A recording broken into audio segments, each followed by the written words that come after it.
The best-selling chronicle of Boston in the busing years, Common Ground, is under consideration now as the stuff of network television docudrama.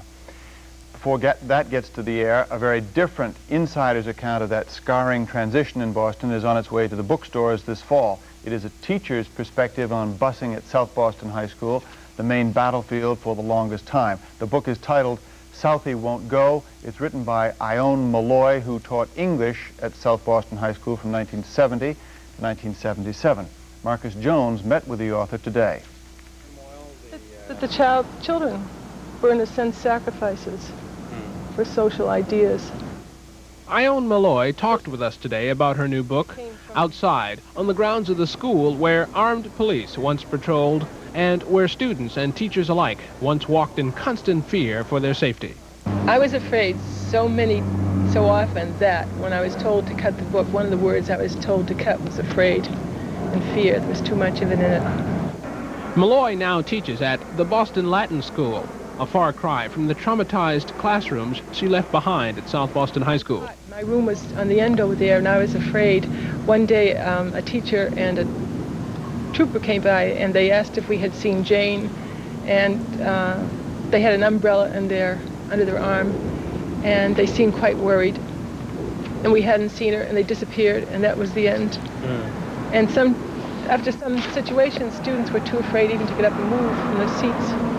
Malloy says this is the first time she has returned to the school in 9 years, but her recollection of the tensions among students, faculty, and school administrators are as vivid now as the day she left.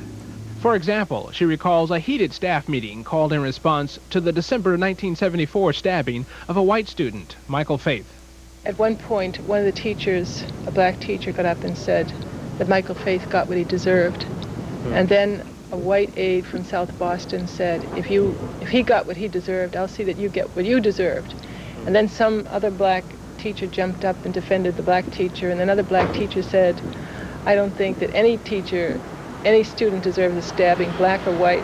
And at that point, everybody was so shocked. I know I was shaking, I was shivering. Malloy's work is in diary form, and she says it is a substantially condensed version of her original notes, condensed mostly by leaving out her personal opinion of the events that went on around her. Although her opinions are not expressed outright, her daily logs speak for themselves. I was walking just outside the front office on the second floor when I heard screams and saw black male aides running down the corridor in the opposite direction, their faces like staring gargoyles. I pushed my way through. Michael Faith was lying motionless on the floor between the auditorium doors and the front staircase. Frank, a classmate, started to cry. Dr. Reed put his arms around another. Girls stood at the door of the front office and screamed at the black students there, you dirty pigs. I think it was a catharsis at the time, but now it's, I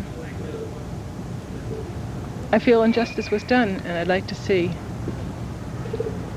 justice done, and that means to tell the truth as I see it in my book and as I record it, and then let people compare that with what the court said and what the court experts said.